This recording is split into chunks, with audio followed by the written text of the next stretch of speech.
Hi guys, I'm Alistair Taylor down here at Living Golf Academy, and I'm going to show you how to hit your irons further by swinging slower.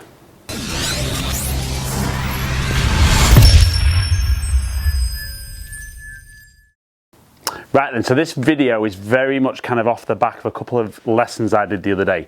The two golfers concerned were really happy with how they'd actually increased their club head speed and maybe picked up a little bit of distance. But actually what we realised was even though they'd picked up speed with their club head, they actually weren't generating as much distance as they thought, and we actually showed how they could swing slower and actually make the ball go even further, and that's what I'm going to share in this video.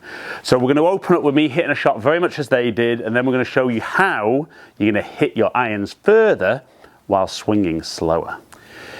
Right then, so like I said, this video very much about a couple of golfers I had in the other day, but when I think about it, I see a lot of golfers doing this.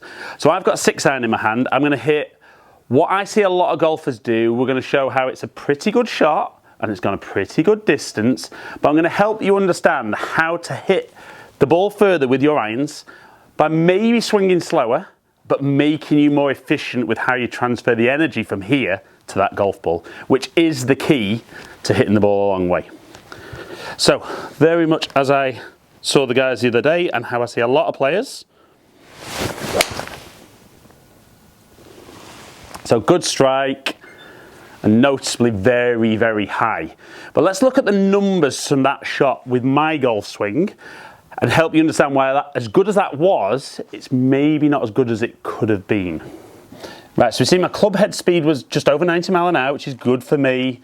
Ball speed just under 116, which is okay. Smash factor is an important number. So this is what actually we talk about how efficient, and it's actually the ball speed divided by the club head speed. So we see there 1.28. For a lot of guys that won't mean a lot, but I'd be looking for that to be much closer to 1.4 with a 6-iron, and my carry distance was just under 161 yards. So when we talk about that efficiency of how we transfer energy from club head to golf ball, as your club head is coming into the golf ball, we're looking for the energy to go that way, but the more the ball goes up, the less the energy is going forward. So what we saw there was my impact loft, or my launch angle, was 21.5 degrees. So if I could present the club with less loft at impact, while maintaining that strike, the ball's going to go forward more rather than up. And it should give more energy from club head to golf ball. So really simple. There's lots of different ways of doing it, but all I'm going to try and do here is I'm going to try and present less loft at impact. Now, you can experiment with this, and I've got videos on my channel and more coming as to different ways you can feel it.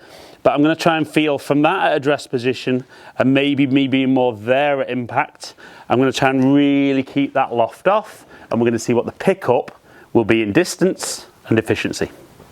Okay, so normal setup.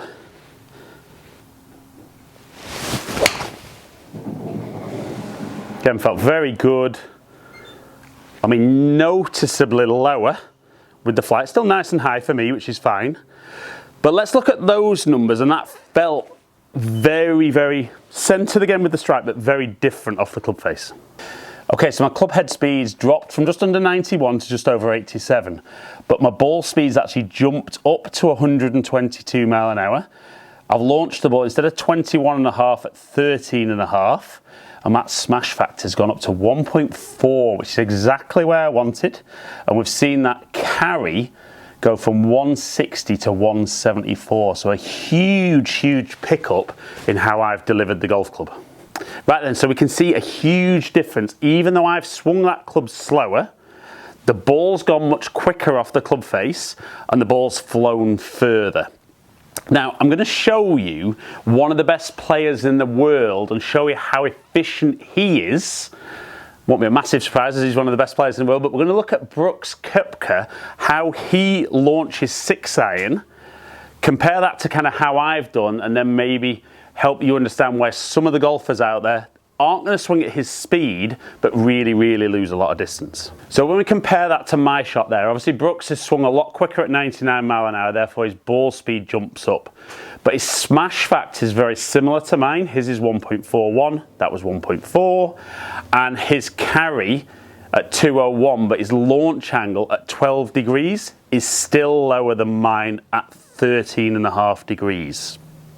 Right then, so I know obviously with some of these videos, some of the comments I get is kind of how relevant is that to you guys when I compare that to maybe my swing or Brooks's swing. But the big thing is, one of my golfers the other day was really, really happy with how far he was hitting his 7-iron we were doing it with. But by improving the loft at impact and getting his smash factor up, making him more efficient, he picked up 2 extra clubs. So he was able to hit his 7-iron the length he currently hits 5-iron, which was really good from a confidence perspective, because once he gets into 5 and 4-iron, he's a little bit less confident with those, feels a little bit less like he can hit the same shot, but with 7 in his hand, really feels that's going to make a huge difference to his game. But it's definitely something you guys should be doing. Try and present a little bit less loft, try and get more energy from club to ball, and I'm sure you'll enjoy hitting the ball further. Right then guys, so obviously not a tip that'll work for every single golfer out there, but certainly this is something I see a huge amount of golfers doing. And if you can get better at transferring the energy from the club to the ball, you know, don't be technical about it. If the ball's going forward rather than up, as long as it's launched high enough for you, that's that possibility to hit the ball further and further. And then imagine if you could put the speed in there and maintain that, we're talking about even more pickup. So I hope you've enjoyed today's video. If you have, like and share it. Comment below, I'll get back to as many people as I can. If you don't currently subscribe and you've enjoyed today's content, consider clicking that subscribe button, ringing the notification bell, and then you'll find out whenever I drop a new video. Follow me on all my other social media platforms, all under Ali Taylor Golf. Hopefully catch up with some of you guys down here soon. Stay in contact.